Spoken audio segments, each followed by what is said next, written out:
Tara. Ang iyang mga wali din hiwa mang bersikulo gamit matiyo raman puros pang daot ang iyang himo. Si pangutana. Dapat siya maggamit og bersikulo kung atong akong mga kuan kayo, man. Okay. Ang pangutanan nako, niingon man siya nga nagbutbuto ko naghimo pinagis ang pagtuo. Pangutana ko siya. Sige. Asa ka ng pagtuo? Kung sa may buti pasabot nimo kanang instinct nga gitisok sa tao or katong gitawag og faith nga gitudlo sa mga apostol. Kanang pagtuo nga mabasa nato nga ang tuo magpabautismo nga luwas. So about faith, Sige. about doctrine, kung baga. Una, diri sa plaza manggod mga sir ug mga ma'am, di magud ta padaghanag sitas diri. Magunsa man daghang sitas nya pagkauman wa nimo nahatag ang isaktong pagsabot. Di ba? Magunsa man lang ang imong sitas o sa kasako nya pagkauman ang imong pagsabot ipod mao. Mo nakita mo hatag tawag sitas pagsalag ka mo kay para at least maganit sa mga Katoliko. Karon ang iyang question, asa man gikan ang maong gitawag og pagtuo. Sumala sa balang kasulatan gikan sa atong Ginoong Jesucristo. Nga naman kay siya man ang source of faith. Nga naman kay sumala pa na Ginoong Jesucristo, San Juan 14:6 ingon pa niya, I am the way, the truth and the life. And that truth kana nga kamatuoran o sa lamang ka pagtuo o sa lamang ka Ginoo o sa lamang ka gitawag og bautismo. Kung wala ka ng pagtuo sigurado kalaban kang Kristo.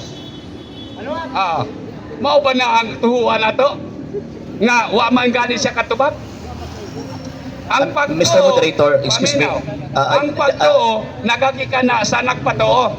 Pananglitan karon na nagpatuo ko din mutuo mo kay nagpatuo man ko. Gitubag to no ay mo pangutana wala. Wa ka lang kauyon. Wala lang ka kauyon. Di ba? Gitubag na ko ang question, wala ka lang kauyon. Ay dati pati pa, kadali lang migo ha. Gitubag na ko ang imong question, wala ka lang kauyon. Mo man punta to din na. Asa ka ng pagtubot ipasabot the origin of faith. Kay kanang gingon nimo nga nagikan sa Ginoo og nagwali, mo na sila ang instrumental cause of tawag ining propagation of the gospel or of the faith. Pero kanang gingon nimo nga origin nga mao ang source of faith, naturally ang Kristo. Nga naman ingon ko si Kristo, I am the way, the truth and the life. Ingon pa niya, ang motuo og magpabautismo maluwas papanas Ginoo gikan. Okay. Follow up. Kana bang imong pagpatuo diha tinuod ba? Kung namaka ko parehan ako nimo. Sa ato pa nagagikan sa iya ang iyang pagpatuo. Wala man ko nagpatuo. So conclusion. Anong nagwali-wali man ka diha? Wala man ko nagpatuo. Lahi nang nagpatuo og nagtudlo mahitungod sa pagtuo. Bantayan na to ha. Bantayan na to, ha? Paminosa. Kung sa magdebate ta? Paminosa. Ay, sa pagtawag ka ng hagita o tawag ka ng debate kay diya pa lang na sa distinction of terms, So, hindi mo Ang iyang gitubag sa to distinguish. nagtudlo siya bahin sa pagtuo. Wa mo ko nagpatuo. Ako nagpatuo ko pareha ko sa imo ba nga propeta ko. Nya pagkauman di ay mo na nagpatuo. Ang tanang butang ingon ako nagagikan sa nagpatuo. Walay pagtuo kun walay nagpatuo. Di Ang iyang gingon unsa may iyang gingon? nalimot na siya. Ingon pa niya mati ahuan 14 nga ang mutuo sa tong gisulti niya. Wala man ko nagsulti sa nuwan. Kamaturan ang paluwas. Yeah. Kana ba utos ba na nga conditional man na sa ato pa dili maong tubag. Wala may conditional dito, declaration man to. Ang conditional katong sa St. Mark chapter 16 verse 16. Kanang St. John chapter 14 verse 6, wala may conditional din na, declaration man na. Nga si Kristo, ako ang dalan, ang kamatuuran ug ang kinabuhi. Asa may condition diya? Ang condition Katong St. Mark chapter 16 verse 16. katong unless aman. Tinuod na. So, pwede pasabot kung dili ka mo tuo, paminosa. Di paminosa. Gikorrekta ka ba? Wa man ko nag-ingon nga kanang St. John mo nang naay kondisyon. Ang naay kondisyon katong St. Mark chapter 16 verse 16. Katong St. Mark chapter 16 verse 16 nga ang motuog magpabautismo maluwas apan ang dili silutan. Ikaw wa man ka motuo. Wa mo ka nagpabautismo na silutan ka gyud. Gamit ka sa isulti ni Kristo nga Iklaro ang kwan, sir, kaya ba si nakuan? Sa gisulti ni Kristo? Ingon mo? Taro nga. Okay. Si Kristo ang Tara. Sige. Oh. Balik ka tong bersikulo nga imong giingon. Conditional na. Nalimot masiguro ka. Gitubag ta na ka, St. Mark chapter 16 verse 16. Dili na mo. Siya dili na mao. Nangutan ako.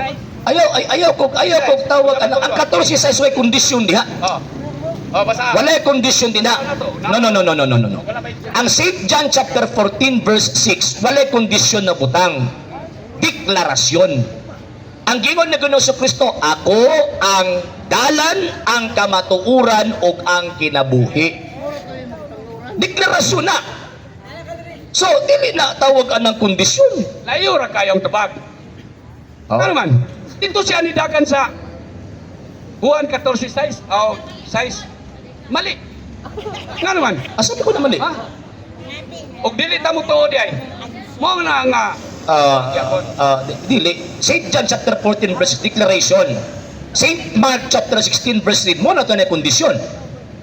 So, kinsa man tong tawag ana nagbitbit sa pagtuo para itudlo ang mga apostol. o bitaw nagingon ko asa gi ka ng pagtuod. Kag Kristo lagi. Kag Kristo. Kag Kristo. Kay kondisyonan na. Si kondisyonan. So answered na no kang Kristo. Next question. Next. Muta na pa ka? Punta na ba? Sige. Ay balik-balik. Okay. Ang mga istorya niya kanina, Mateo daw gigamit niya. Mateo 16:18. Ang Katoliko daw mo igi tuko diha. Pangutana. Apil ba? Apil ba ang Katoliko diha? Dili. Ingon naman na, baka tukuron ko ang akong iglesia. Kang Kristo na, wa kay labot. Okay. So tubag speaker, apil ba daw ang Katoliko ana? Kung may kag apil, buti pasabot imong gikan sa outside term imuhang gipasulod. Mo na may apil ba? Ang St. Matthew chapter 16 verse 18 mo ginang simbahang Katoliko. Nga naman, ingon pa ni Kristo, thou art Peter and upon this rock I will. Ang term nga gitawag og will, usa ka na ka strong determination nga nagapunting sa speaker na kung diin ni anang panahon na iyang gitukod ang usa ka society or ang usa ka entity nga maunang gitawag og simbahan. Kanang simbahan kiskutan ingon pa niya, my church. Paminaw sa amigo. Igo paminaw sa kay para magkasinabot ta ba? Kay interesado kay kamangutana niya pagka man dili ka interesado sa tubag di kita magkasinabot. Paminaw sa paminaw. So, ngano na ingon man ko nga Katoliko na? Ngano man kinaisaad si Kristo eh. Ingon ni Kristo nga kanang my church sa St. Matthew chapter 16 verse 18 ingon niya et forte inferinon prevalibon adversus iam.